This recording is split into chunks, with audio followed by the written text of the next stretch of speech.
Jai Radha Madhav Kunj Bihari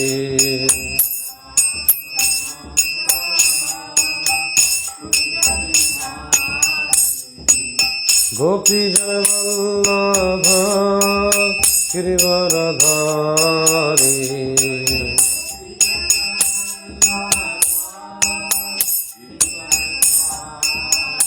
Jai Gopi Jan Vallabh Girivardhari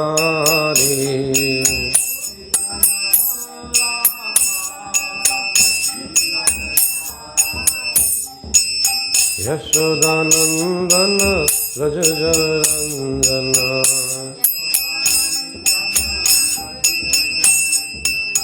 Yashodanandan Vraj Janaranjan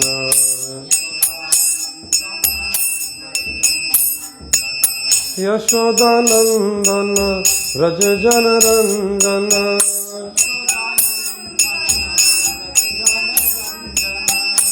Yashodanandan Vraj Janaranjan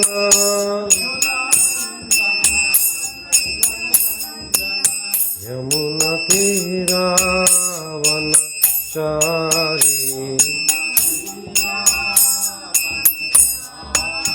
Yamuna तीरावनचारी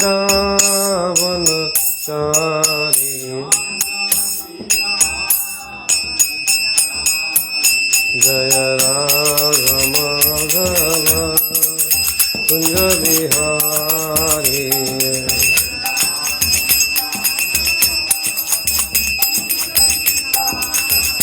Jai Radha Madhav Kunj Bihari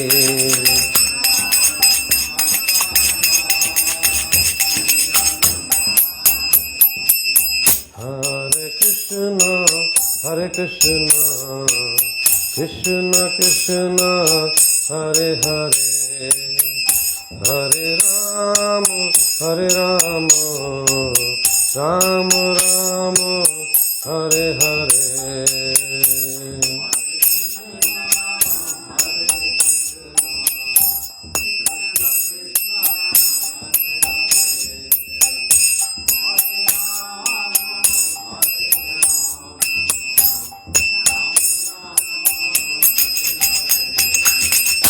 Hare Krishna, Krishna Krishna, Hare Hare, Hare Rama, Hare Rama, Rama Rama, Hare Hare.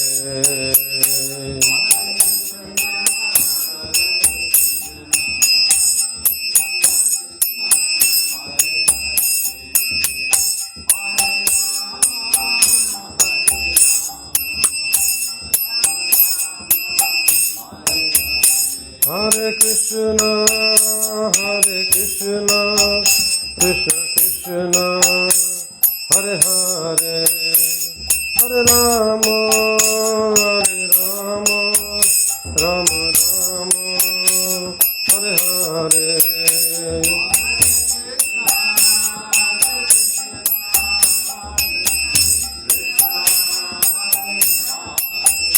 Hare Rama, Rama Rama, Hare Hare. Jaya Radha Govinda Radha.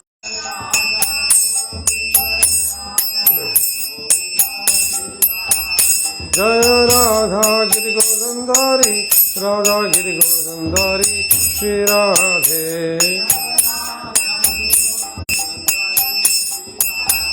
Jaya Gauranitai, Gauranitai, Gauranitai, Jaya Gauranitai.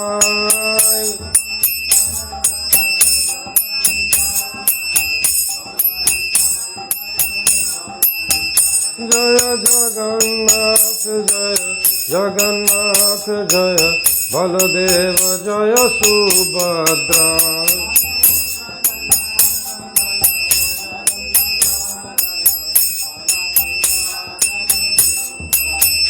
Jaya Jaya Prabhupada, Prabhupada, Prabhupada, Jaya Jaya Prabhupada.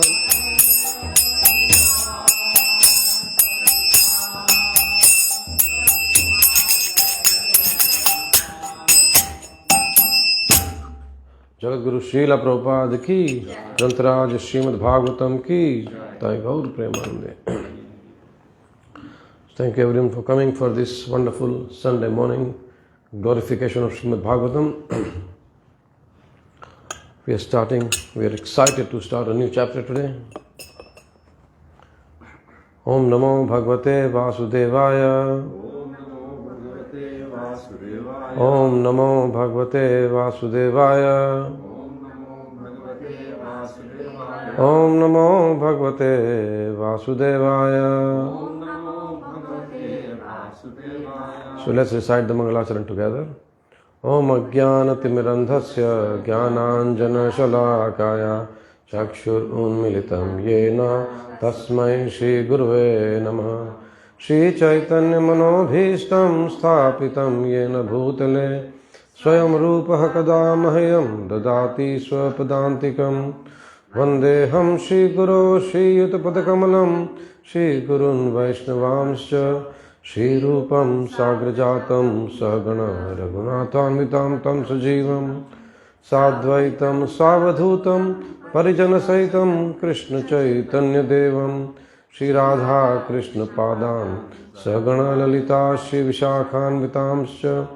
He Krishna Karuna Sindho Dinabandho Jagatpate Gopesha Gopika Kanta Radha Kanta Namostute Tapta Kanchana Gaurangi Radhe Vrindavaneshwari Vrishabhanu Sute Devi Pranamami Hari Priye Vancha Karpatarubhyascha Kripa Sindhubhya Evacha Patitanam Pavanebhyo Vaishnavebhyo Namo Namaha.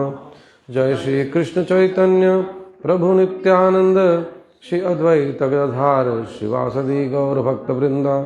Hare Krishna Krishna Krishna Hare Hare Hare Rama Rama Rama Hare Hare. So please repeat after me. Narayanam Namaskritya Naram Chaiva Narottamam Devim Saraswatim Vyasam Tato Jayam Udirayet Nashtaprayeshu Bhadreshu Nityam Bhagavata Sevaya Bhagavati Uttama Shloke Bhaktir Bhavati Naishtiki. So I was told that the small book we have, first canto, doesn't have after chapter 8, right? So we can go on Google, go on Vedabase and Srīmad Bhāgavatam, first canto, 9th chapter. So, or we can share.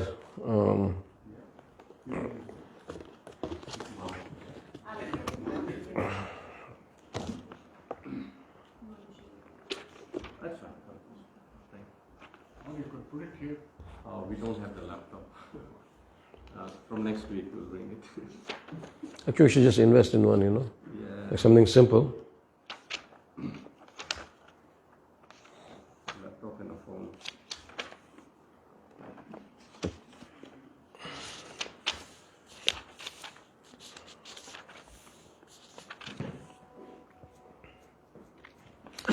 So Canto 1, the creation, Chapter 9, the passing away of Bhīṣmadeva in the presence of Lord Krishna.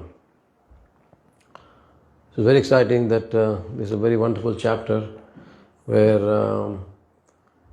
so many emotions are expressed, so many lessons are learned, and so many loving exchanges we can be witness to.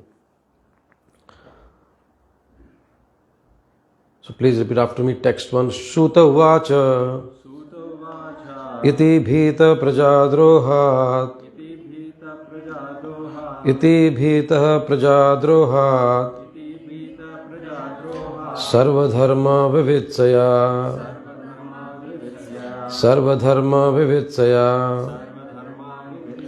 tato vinashanam pragat,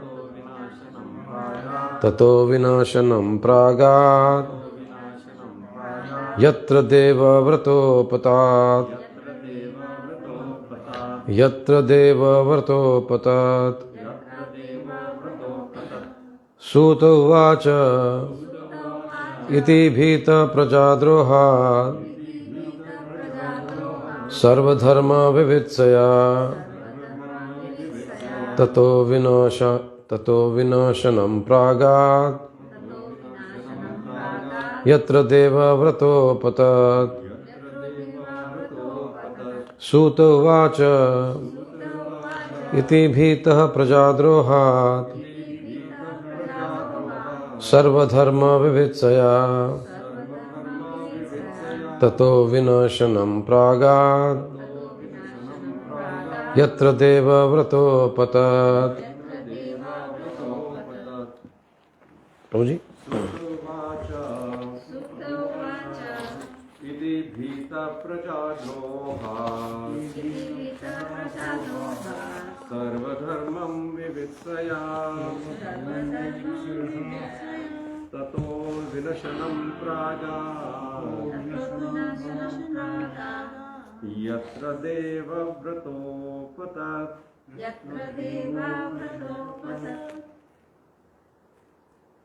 Sutta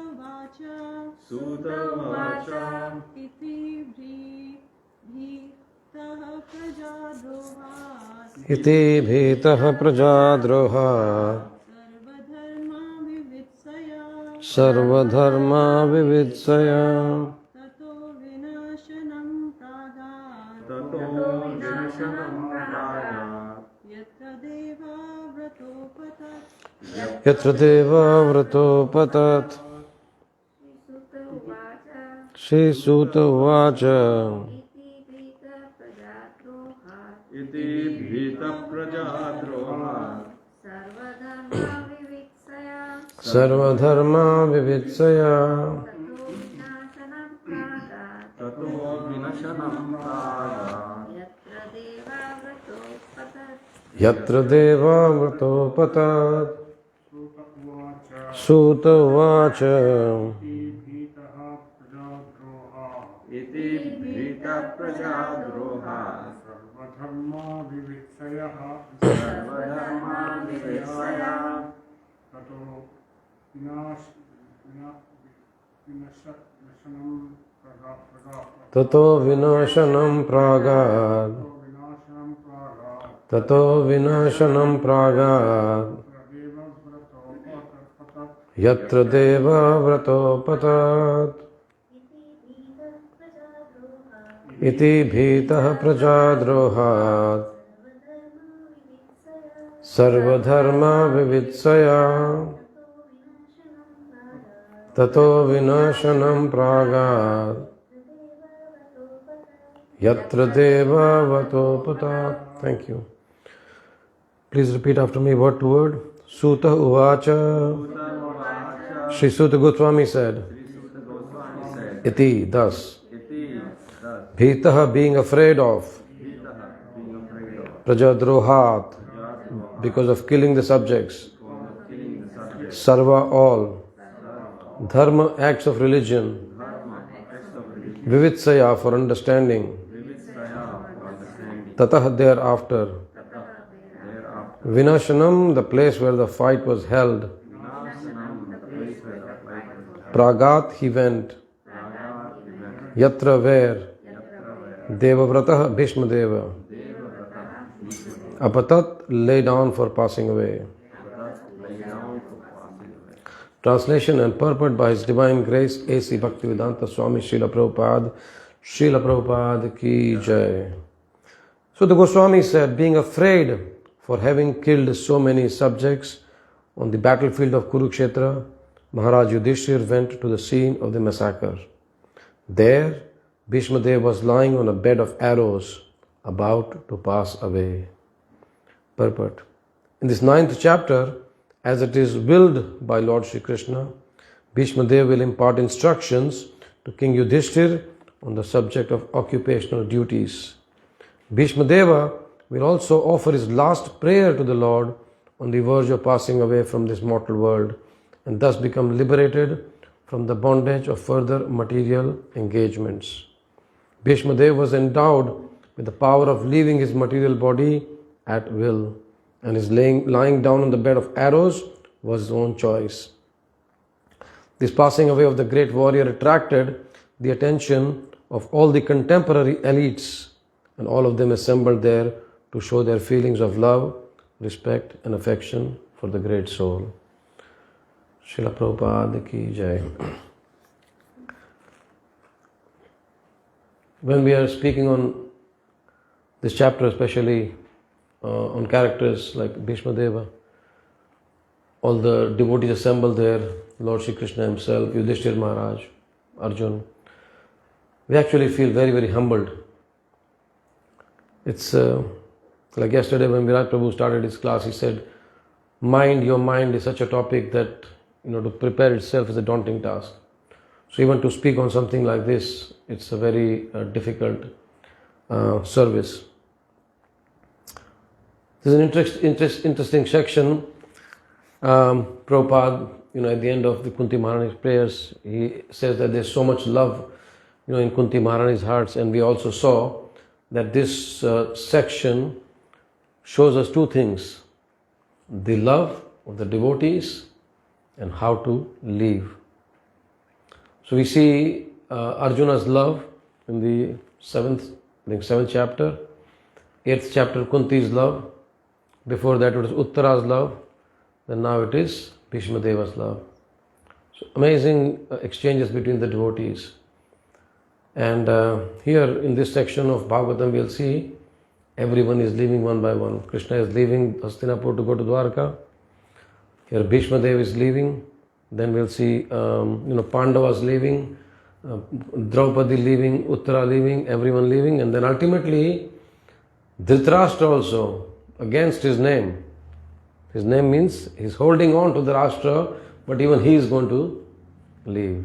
Yeah, this is a section where Bhāgavatam shows how to live. It's described. Ramayana shows how to lead, because Ram is the ideal king and he leads very, very amazingly. Mahabharata shows how to live, because all the ethical and moral principles are being discussed there. The negatives are also being discussed, as well as the positives are also being discussed. As Krishna says in Bhagavad Gita to Arjuna, that know, my friend, that evil will never overcome good ever. So ultimately we know there are a lot of evil things that are happening in Mahabharata, but ultimately it is the righteousness which prevails. So Mahabharata shows how to live, but Bhagavatam shows how to live. How to leave this mortal world, and Bhīṣmadeva is going to exemplify by his own passing away. Now if you imagine, I want to read something from Mahabharata, the book translated by Krishna Dharma Prabhu. Bhagavatam is a book which is full of adventure, which is full of intrigue, and which is full of emotions. We can see it here, that just in one short purport, you can see. Can you imagine, you have just won a war. And when you have won a war, you'll be very, very happy, very elated. Now, this kingdom is mine. No one else is going to rule. I am going to rule. But what does Yudhishthira feel? He says, Iti bhītah prajadrohat. He is afraid of what? Killing the subjects of sinful reactions. Arjuna, in the beginning of Bhagavad Gita, out of 5 reasons, he gives the one reason as, we will get sinful reactions for killing all these people. And now the killing has happened.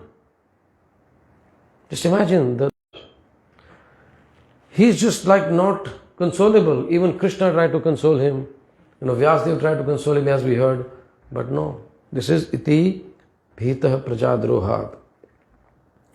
Translation, he gives us the actual name of Bhīṣmadeva. What is the name of Bhīṣmadeva? Devavrat. His name was Devavrat. But because of his vow, he was called Bhīṣma, Bhīṣma Pratigya. What the Krishna pronounced. So Prabhupada says here, Bhīṣmadeva will impart instructions to Yudhishthira Maharaj, and Yudhishthira Maharaj will be ultimately consoled. And Bhīṣma is going to pass away. And now to read something from Mahabharata. The chapter is called The Fall of Bhīṣma. It's amazingly written by Krishna Dharma Prabhu. So please bear with me. I will read some sections, not everything. So this is the day when the 10th day of the war, and Bhīṣma has taken a vow of killing the Pandavas. Pandavas have also decided that okay, something has to be done. So interestingly, the previous night, Yudhishthira and Arjuna and them, they go to see Bhīṣma Pitama. And they tell him, Bhīṣma Pitama, only you can tell us how we can win this war. Because as long as you are fighting on the other side, it will be impossible for us to win the war. Bhīṣma also knows. Bhīṣma, when, the external reason we know that why was he fighting against the Pandavas. He was a devotee of the Lord, yes. He was a devotee of the Lord. He was a devotee of such a caliber that he actually could tell Arjun that, Arjun, do you think you are a devotee of the Lord? I am a better devotee of the Lord. I mean, not in the negative sense, but he just jokingly, in a very affectionate manner, he says, why? Because Arjun, when you are fighting, you were looking at the back of Krishna. But when I am fighting, I am looking directly in front of Krishna. And I'm seeing his lotus face, I'm seeing his, wonderful, arms, his body, his expression on the face. So who is a better devotee? Bhīṣma says, I am. So this is wonderful. Bhīṣma also says that, yes, the internal reason also is that Krishna wanted to prove no matter what, no matter how strong you are, how powerful you are, how chivalrous you are, if you take the side of adharma, you will not win. If you go against dharmic principles, you will not win. So Bhīṣmadeva was one person. Unless he is killed, the Pandavas had no hopes of winning the war. So they go to Bhīṣmadeva and ask him, how do we win the war? That means in effect, how do we kill you? Just imagine that. And Bhīṣma, very affectionately, he says, what does he say? That you have to have someone, especially here he says Shikhandi in front, and then Shikhandi and Arjun both could kill me. He says, except Arjun, even Arjun on his own cannot kill me. Bhīṣma was like that. He says, but because I have taken a vow, and if I can find that vow, it's a very interesting vow. He says, I will not fight against, I will not raise my weapons against an old person, against someone who's unarmed, against someone who's fallen from his chariot, against someone who's sick, against someone who wants to run away, and against someone who's a woman or has been a woman before. I will not fight those people. Then he says, you have Shikhandi in front of Arjun, and then, only that way I'll be killed. This book is an amazing book by Krishna Dharma Prabhu. Very, very detailed description is given.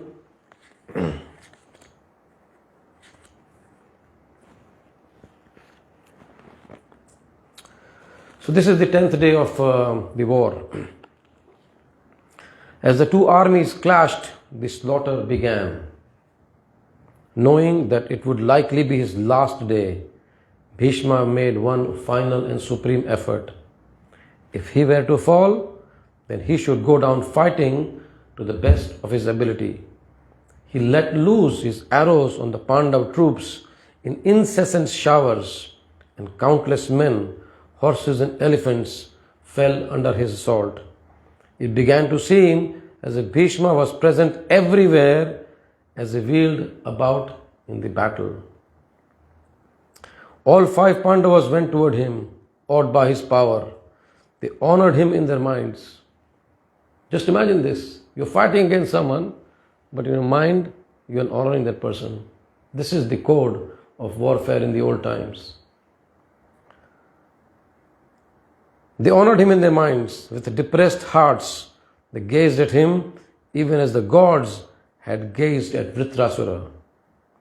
He was consuming their forces like a fire swallowing a forest. Standing between Bhim and Arjun, Shikhandi roared out his challenge and sent 3 arrows at Bhishma. They struck him on the chest, penetrating his armor. Bhishma felt his anger rise, but with a slight smile, he called out, "O Shikhandi, I will never strike you in this fight. You are even now the same person the Creator made you before and are no match for me." Because Shikhandi in his previous life was Amba, and Amba had vowed also to kill Bhishma, to be an instrument in killing Bhishma. Shikhandi was infuriated by Bhishma's words.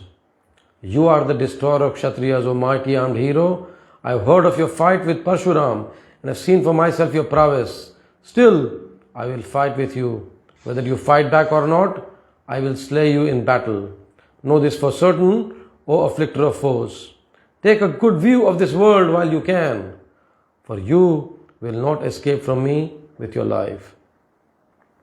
And then the war goes on. They keep on fighting. There's the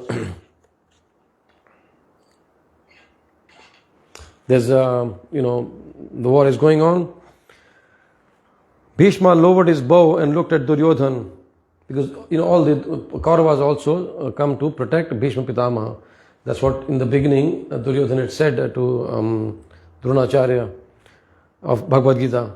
Bhishma lowered his bow and looked at Duryodhan. "O best of men, hear my words. Before the battle began, I vowed I would slaughter 10,000 men a day. I have kept my vow. Now I will make one final promise. Today, either I will kill the Pandavas or they will kill me. Thus I will liquidate the debt I owe you, arising from the food you gave me, by throwing off my mortal coil in the thick of battle." Such an amazing, pastime you can read here. And of course, then the war goes on. Dushashan comes to the help of Bhishma Pitamaha, and then Dushashan also is, very powerful hero, and he is also fighting with the Pandavas.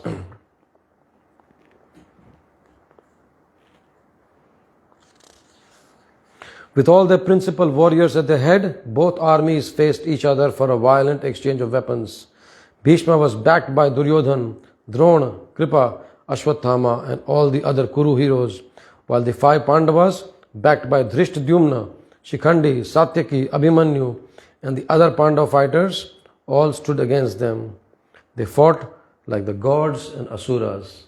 So these Pandavas and Kauravas, with the war was like gods and asuras are fighting. So of course it goes on. I want to read a bit more and then we'll come back to the Srīmad Bhāgavatam. Bhishma and Arjun contended like 2 lions. Neither could find any gap in their opponent's defenses. Both invoked celestial weapons which the other neutralized. Each praised the other's prowess as they fought. Just understand this.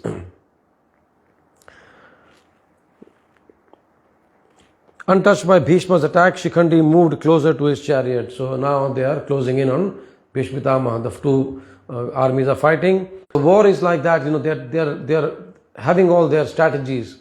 In the beginning we heard that Bhishma was, he could be present everywhere. Like he was just so fast that you could see him everywhere. And now the Pandavas are closing in on him with the help of Shikhandi. Really, they're telling him, "What are you doing? This is not the code." But he focused his energy on slaughtering the sun. They surrounded the old Kuru fighters at him. Spiked and razor-headed arrows, battle axes, maces, mallets, lances, bludgeons, darts and javelins fell toward Bhishma. But Bhishma only smiled. His armor was shattered and he had been pierced many times. Oblivious to pain, he fought on, embracing a hero's end. His chariot wheeling in the midst of these attackers, he spun around and fired arrows in all directions. So Bhīṣma is still fighting. Arjun thwarted all of Bhīṣma's weapons. Bhīṣma looked at Krishna, who was expertly guiding Arjun's swift-footed horses. Bhīṣma knew it was the end, as fate had ordained. He could not win a battle when Krishna was on the opposite side. Even though Krishna was not fighting, his mere presence was sufficient to ensure the Pandavas' invincibility. Bhīṣma lowered his weapons. All his skill and power would prove to no avail now. Bhīṣma began to think of death. In the heavens, the assembled rishis, along with the 8 Vasus, addressed Bhīṣma. We also desire that you stop fighting. Withdraw your heart from the battle. It is time now. Bhīṣma alone heard the heavenly voices. Suddenly a cool, fragrant breeze began to blow. Celestial drums resounded and flowers fell from the sky. As Bhīṣma stood in thought, Shikhandi raised his bow and shot 9 shafts that struck him full on the chest. At the same time, Arjun fired 25 short, thick arrows that struck Bhīṣma with tremendous power. Arjun quickly followed them with 100 steel shafts. Stunned, Bhīṣma resolved to make one final assault on Arjun. He would go down fighting. There could be no other way. Firing a volley of shafts, Bhīṣma thwarted the attacks of both Arjun and Shikhandi. Arjun quickly cut Bhīṣma's bow. With hot tears pricking his eyes, he fired. Thousands of straight shafts and pierced Bhīṣma's mighty frame like snakes enter the holes in mountains. Although both Arjun and Shikhandi shot their arrows at Bhīṣma simultaneously, the Kuru hero considered that only Arjun's shafts were capable of bringing him down. He called out to Dushasan, who had rushed to his side. These arrows, O Bharat, resembling thunderbolts and coming at me in a straight line, end to end, are Arjun's and not Shikhandi's. Just imagine, he could even distinguish between the 2 arrows which I shot at him with such speed. I can distinguish between them because they have the touch like a Brahmin's rod or of Indra's Vajra weapon. Even the good gods could not resist them. Like furious snakes and with protruding eyes, they are penetrating my vital organs. Only Arjun is capable of bringing me down. Even the world's monarchs, united, could not afflict me.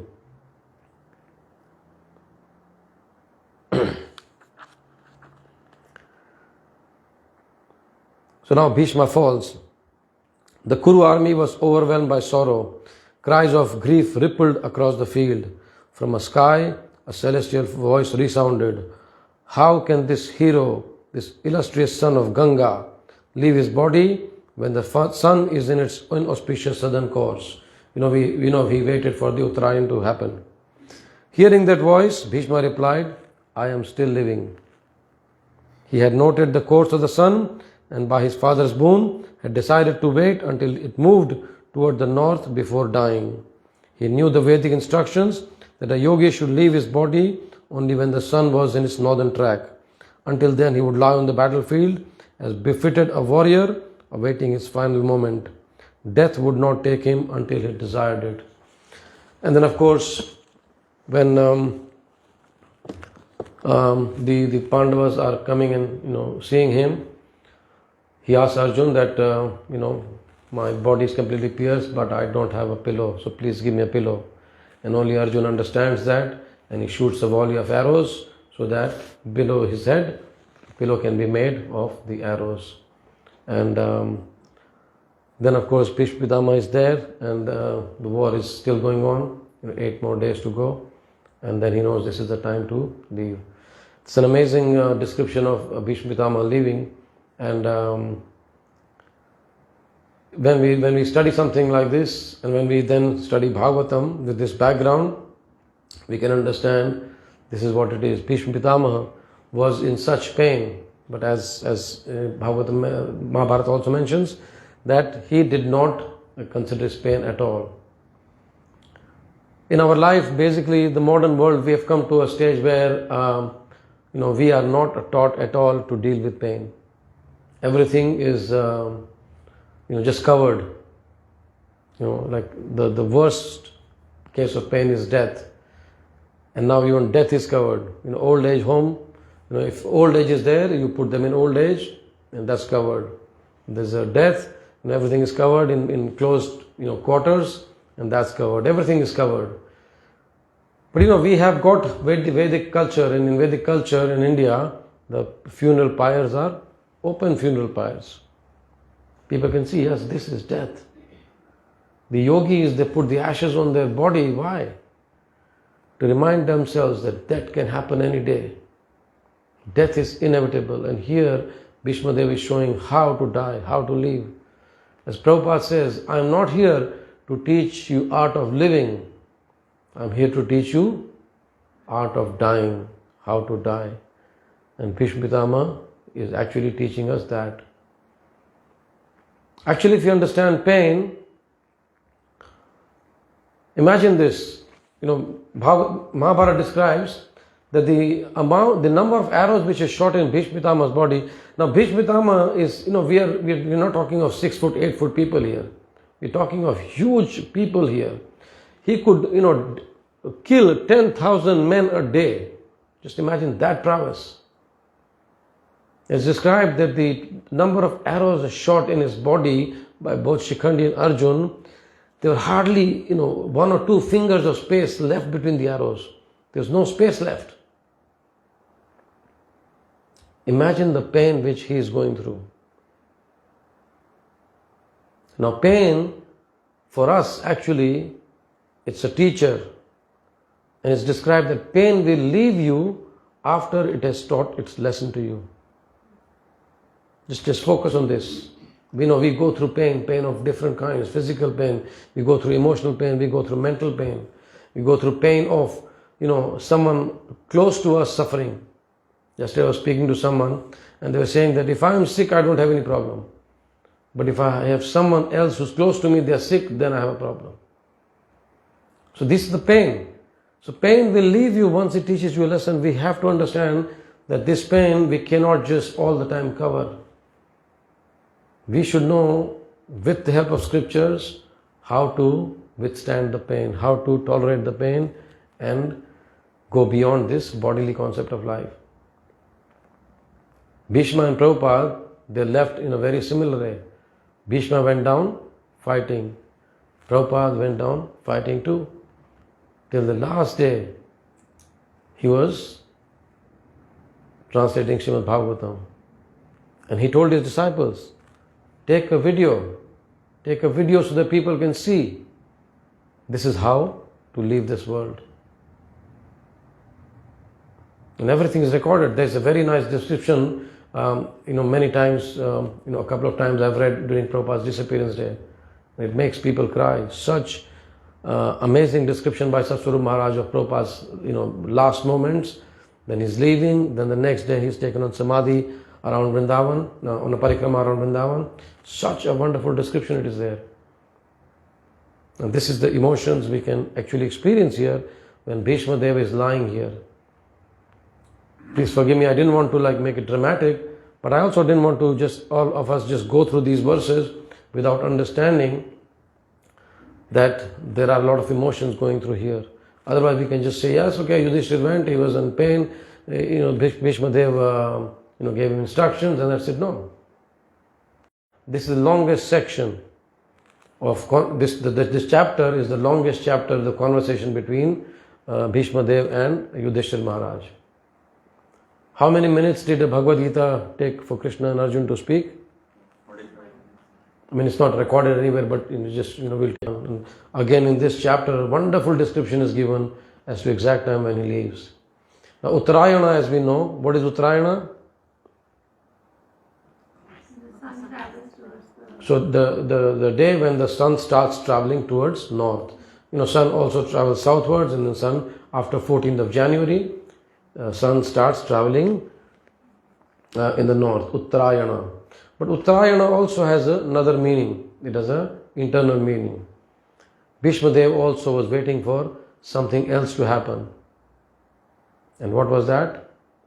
He wanted to find out whether Uttara's womb is secured, whether Parikshit Maharaj is secured. So he was waiting for Parikshit also to,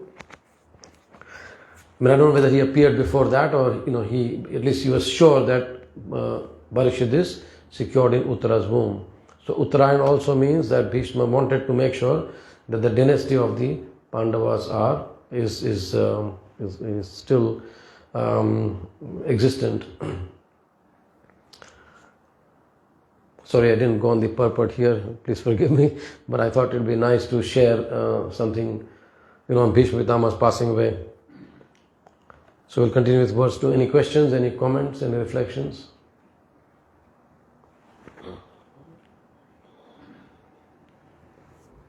Anyone?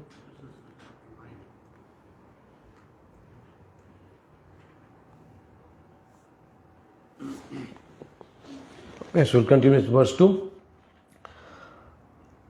Tadate phratarah sarve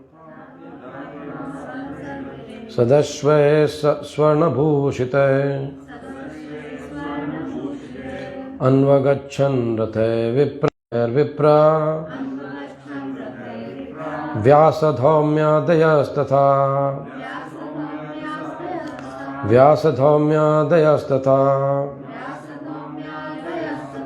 tadate phratarah sarve sada vyasadhaumyadayastata. Prabhus. Tadate bhratarah sarve Sadaishva swarna bhushitahai Anvagachan rathair vipra Vyasadhaumyadayastatha. Yes, please. Tadate bhrat sarve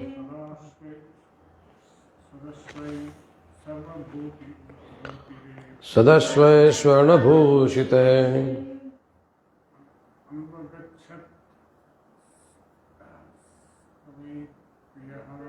anvagachan rathair vipra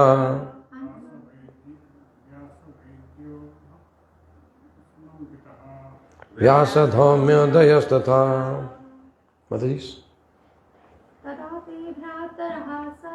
Tadate bhratarah sarve sadashve swarna bhushite anvagachan rathair vipra vyasadhaumyadayastata. Tadate bhratarah sarve sadashve swarna bhushite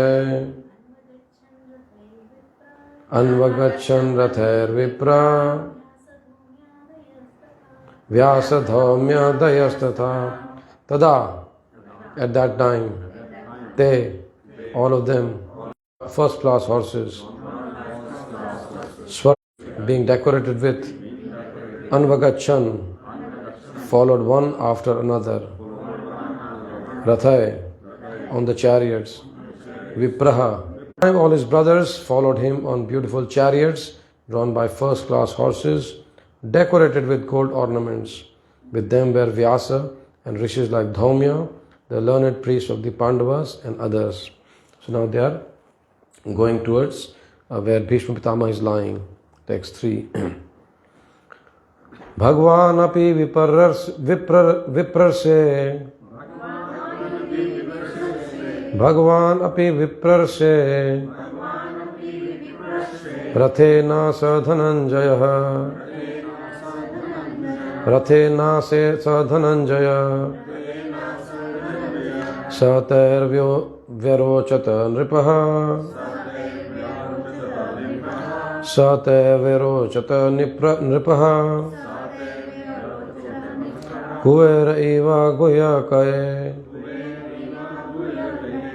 Kuvera eva guhyakaya.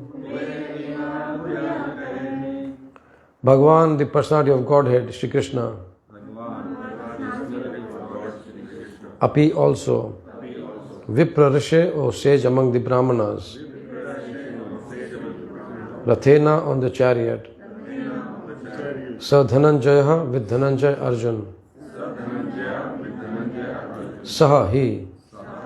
Tai, by them. Virochata, appear to be highly aristocratic. Nripaha, the king Yudhishthir. Kuvera, the treasure of the demigods. Eva, as Guhyakae, companions known as Guhyakas. Translation and purport by His Divine Grace, A.C. Bhaktivedanta Swami Srila Prabhupada ki jai. Translation: O sage amongst the Brahmanas, Lord Shri Krishna, the personality of Godhead, also followed, seated on a chariot with Arjun. Thus King Yudhishthir appeared very aristocratic, like Kuver, surrounded by his companions, the Guhyakas. Purport: Lord Shri Krishna wanted the Pandavas to be present before Bhīṣmadeva in the most aristocratic order, so that he might be pleased to see them happy at the time of his death. Kuvera is the richest of all the demigods, and herein King Yudhishthir appeared like him, Kuvera, for the procession along with Shri Krishna was quite appropriate to the royalty of King Yudhishthir.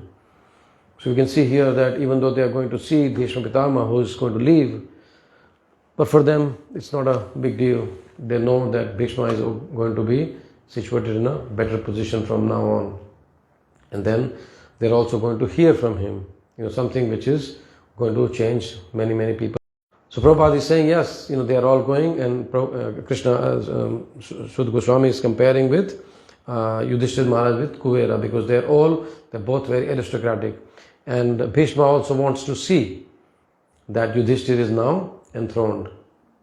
And as Prabhupada says in the introduction of Bhāgavatam, this time the civilization, we think that economic development is the only thing. But Prabhupada uses the word that there's a pinprick somewhere which is hurting. And that's why the scriptures give us how to solve that problem. The scriptures are sometimes described as an X-ray. If you have a little pain in the wrist or somewhere, everything looks fine.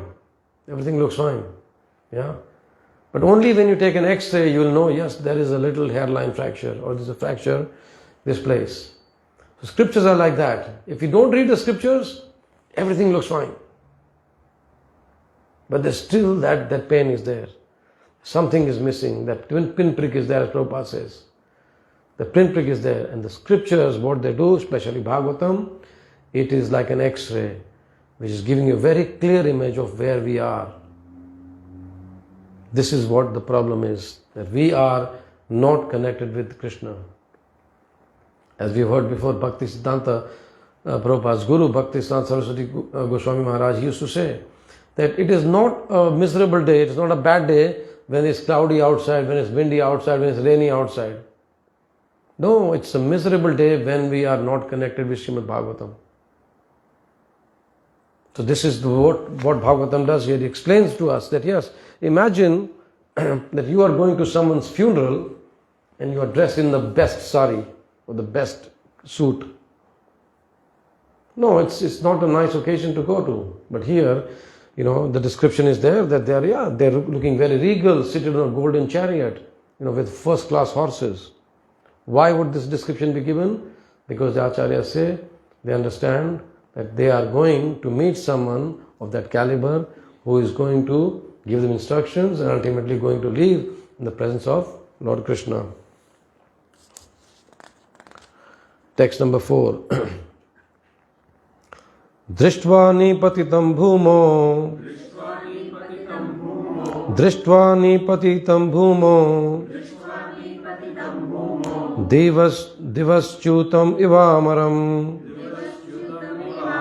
divaschūtam ivāmaram pranayamung pandava bhishmam Pranemuh Pandava Bhīṣmam Sanugasa Chakrina Sanugaha Sachakrina Drishtva Nipatitam Bhumo Devaschutam Ivamaram Pranemuh Pandava Bhīṣmam Sanugasa Chakrina.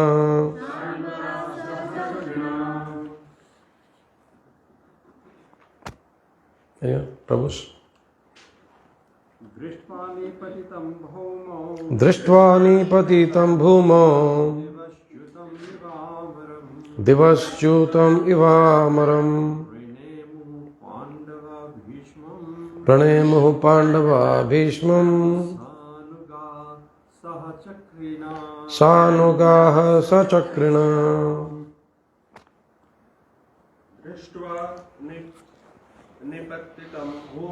Drishtva Nipatitam Bhumo Tam Ivamaram Pranemuh Pandava Bhīṣmam Sanugaha Sachakrina. Mataji.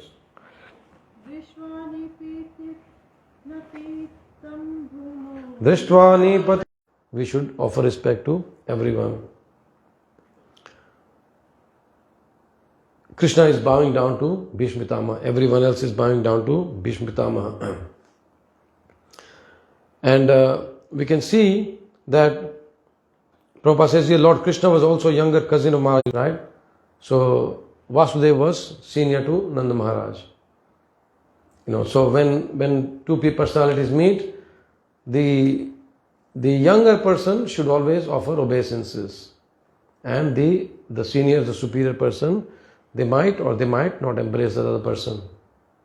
So Vasudeva and Nanda, when they meet, Nanda is offering his obeisances, and then Vasudeva embracing him. So in that Leela, it is shown that when we are approaching someone senior, we should not say, okay, okay, I'm here to embrace you. No, it is the prerogative of the senior person. So here Krishna is showing that yes, even though he is the supreme person, but because he is the junior of Bhīṣmadeva, being the cousin of the Pandavas, he is also bowing down before Bhīṣmadeva. I had something in my mind to speak about this verse, but I completely slips me. Text 5. Tatra brahmarashaya sarve devarshayascha sattama rajarshayascha tatrasan drashtum bharata pungavam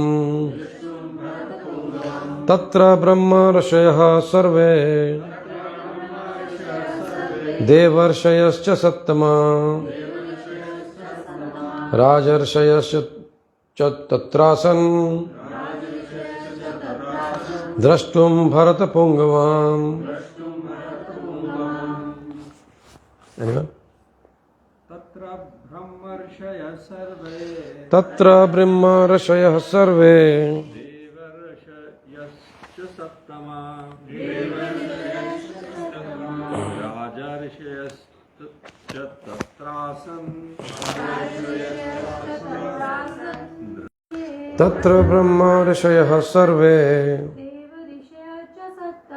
devarshayascha sattama.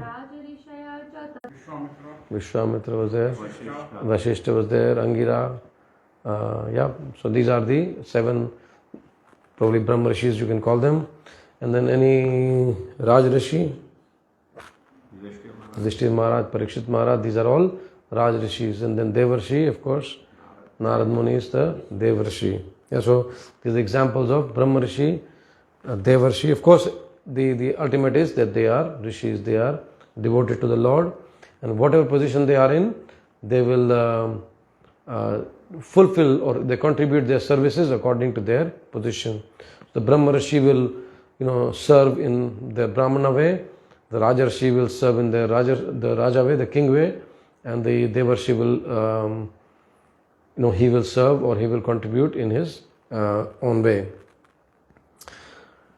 Tatra, there. Brahma Rishya, rishis among the Brahmanas. Sarve, all. Deva Rishaya, rishis among the demigods. Cha, and. Sattama, situated in the quality of goodness. Raj Rishaya, rishi among the sages. Cha, and. Tatra, in that place. Asan, were present. Drishtum, just to see. Bharat, the descendants of King Bharat. Pungavan, the chief of. Just to see the chief of the descendants of King Bharat, Bhīṣma, all the great souls in the universe, namely the rishis amongst the demigods, brahmanas and kings, all situated in the quality of goodness, were assembled there. The rishis are those who have attained perfection by spiritual achievements. Such spiritual achievements can be earned by all, whether one is a king or a mendicant. Bhīṣmadeva himself was also one of the Brahma rishis and the chief of the descendants of King Bharat.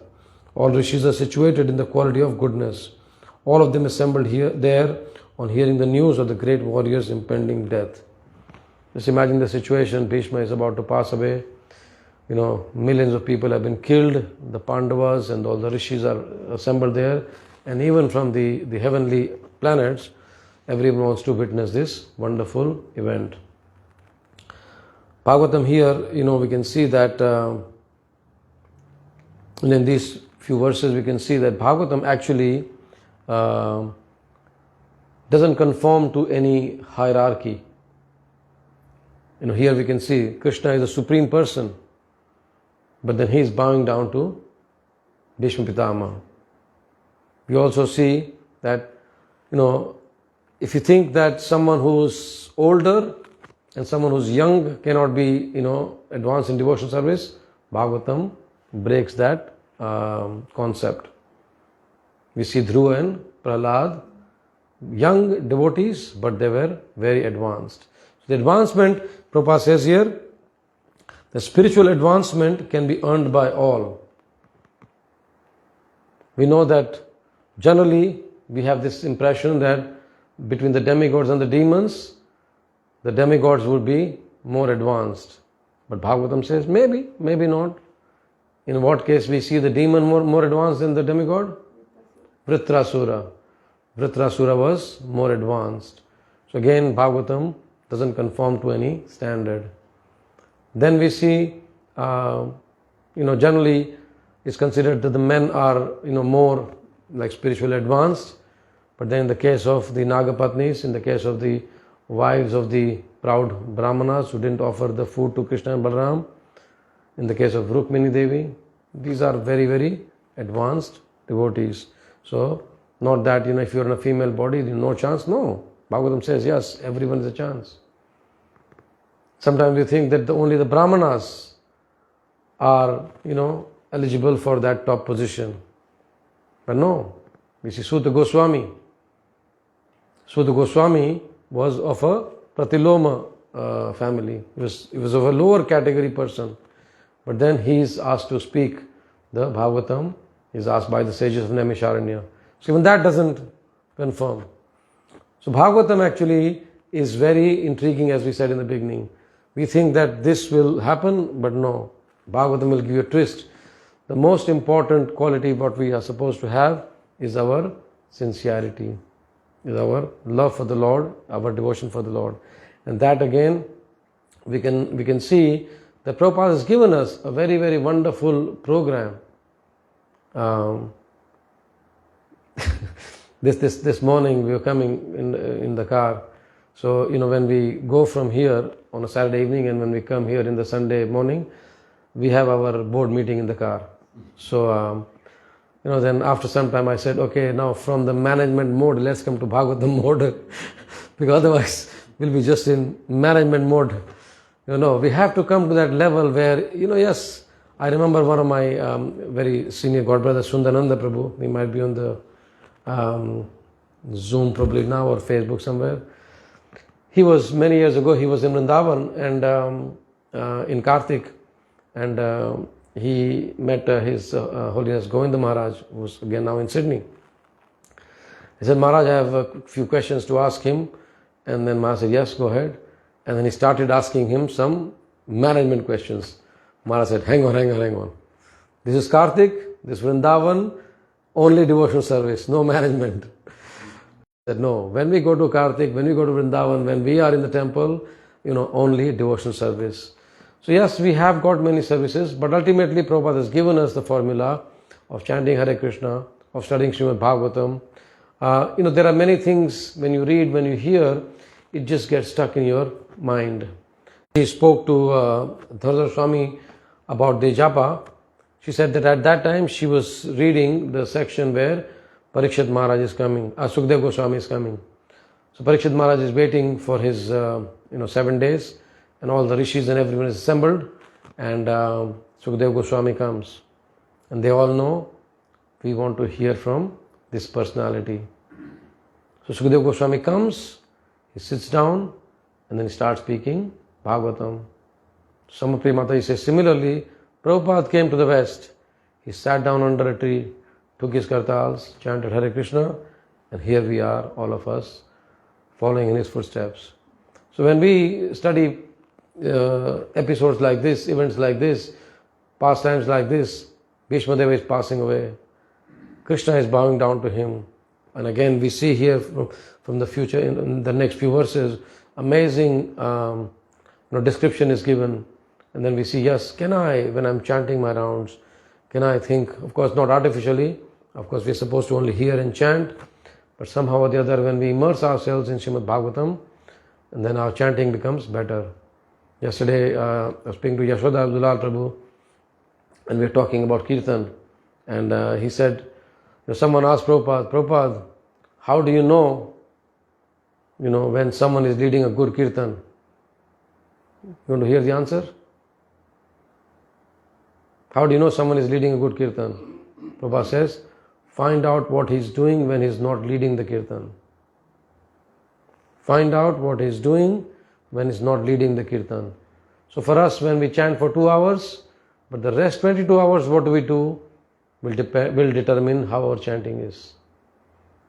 So that's why Prabhupada has given us this formula of morning program, evening program, and when we do that, then our work also becomes service, and even our sleep, which is supposed to be in the mode of ignorance, will become service, because we are here to rejuvenate our body.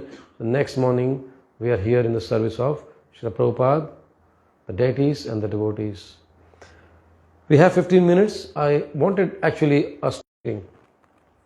It is a 10-minute recording. Please hear very patiently. I know we are all in the mode of whatever it is, but we are all hungry, maybe tired a little bit. And this is a recording by Ravindra Swarup Prabhu. Please hear, and then if you want, I can probably share something. So please hear very carefully. Writes a preface to the second canto of Bhagavatam, which is not published.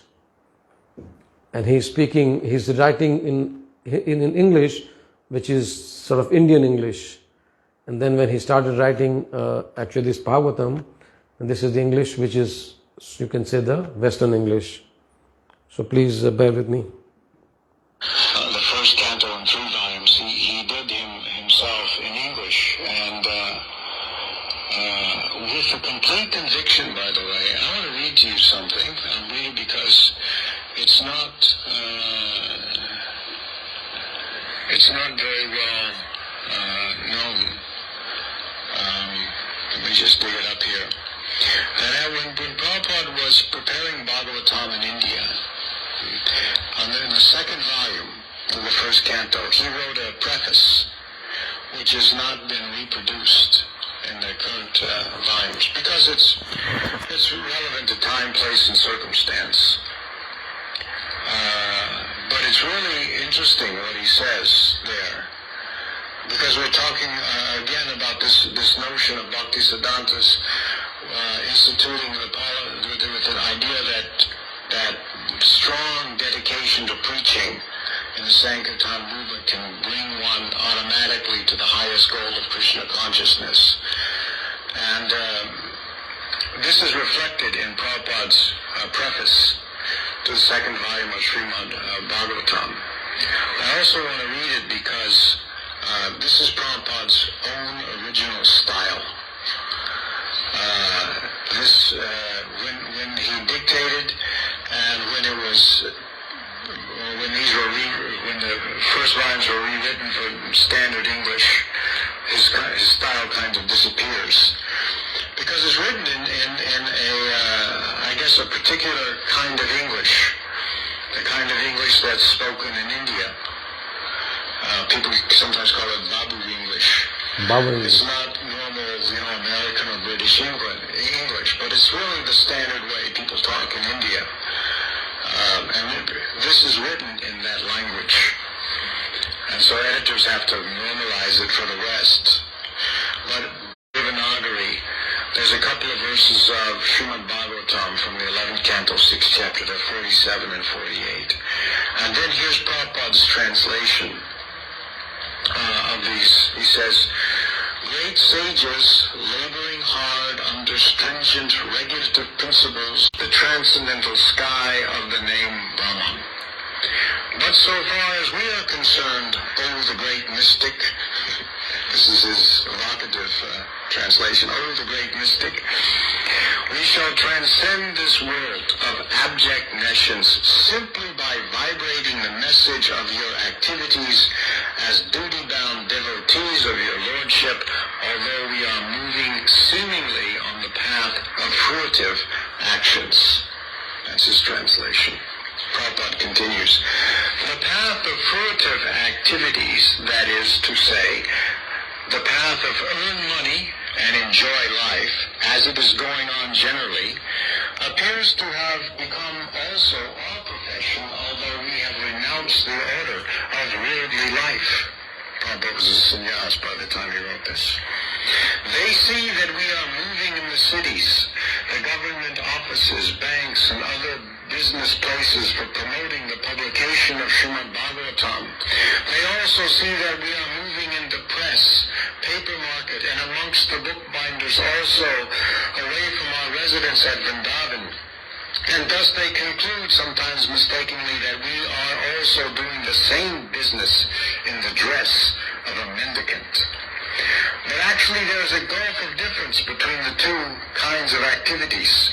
This is not a business for maintaining an establishment of material enjoyment.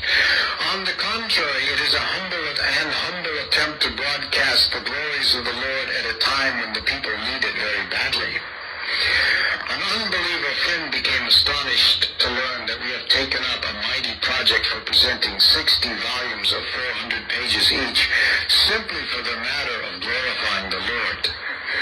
But we should not forget to remember that the Lord is unlimited. This material world is a fragmental portion of his unfathomable glories, out of which this tiny earth is a particle only. And on the surface of the earth there are numberless cities, and in each and every one of them are hundreds of printing houses, all engaged in the matter of broadcasting the message of this limited space. We can just imagine how many hundreds of thousands of volumes we may need to glorify the activities of the unlimited Lord. Therefore, 60 volumes of Srīmad Bhāgavatam are just a sample distribution of his glories, presented in a manner understandable by the stagnant brain of the residents of this insignificant globe. Otherwise, the residents of higher planets who have got superior brains than the man do go through thousands and millions volumes of Srīmad Bhāgavatam to know about the glories of the Lord.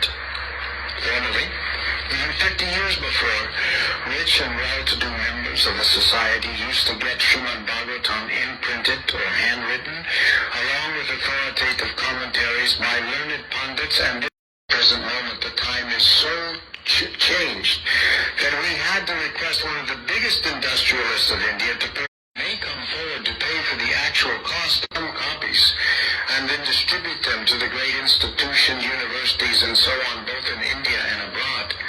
The Director of Education has also recommended this publication as library copies in educational institutions, and they are also purchasing the copies. The problem is that we must get some money for completing this work, which is admittedly a mighty project. The sales proceeds are being employed in the promotional work and not in sense gratification. Herein lies the difference from the fruit of activities. And all for this we have to approach everyone concerned just like a businessman. There is no harm to become a businessman if it is done on account of the Lord, as much as there was no harm to become a violent warrior like Arjuna or Hanumanji if such belligerent activities are executed to satisfy the desires of the Supreme Lord. So even though we are not in the Himalayas, even though we talk of business, even though we deal in rupees and pice, still, because we are 100% service of the Lord and are engaged in the service of broadcasting the message of His glories, certainly we shall transcend and get through the invincible impasse of Maya and reach the effulgent kingdom of God to render Him face-to-face eternal service in full bliss and knowledge. We are confident of this factual position, and we may also assure our numerous readers that they will also achieve the same result by hearing the glories of the Lord. And then he ends by quoting another verse, Bhāgavatam 7:9-44. As we belong to the chain of disciplic succession from Prahlad Maharaj, we may try to follow his footprints. He said before his Lord Srīmad as follows, and he quotes this verse, since in Devanagari, "My Lord, generally all the munis, saints and philosophers are interested in their personal salvation. They are mostly silent and travel in lonely places without any desire for others' benefit. But I am not like them. I do not wish to go to the kingdom of God alone, leaving this poor, misguided people in general who have no alternative than to surrender themselves for the kingdom of God by all means, than to seek our personal salvation performed rigidly in a secluded place." That's what Prabhupada learned from Bhaktisiddhanta. I think it's really wonderful. That was something amazing, very fascinating. And this is about this, his mood was just following the order of Bhaktisiddhanta Maharaj, making this book distribution as a family business, glorification of Lord as a family business, and not only save ourselves, but save the whole world. Savior of the whole world, Srila Prabhupada ki, Grantaraj, Srīmad Bhāgavatam ki. Any questions or comments or any reflections? So I was just thinking, so Bhīṣmadeva left his body when the sun, that is Makar Sankranti, is it that time? Yeah. So the Bhagavad Gita was spoken on the Ekadashi, usually Yeah. in December. So Yeah. from there to there. 56 days approx, yeah. 8 days you add because on the 10th day he lay, then 8 plus days, and plus whatever it is, yeah. That comes to around Whatever, yeah. Okay, anything else? Thank you so much, Prabhu. Hare Krishna, Srila Prabhupada ki jai. Sakinai Prabhu ki jai. Gaur Bhakta Vrinda ki jai.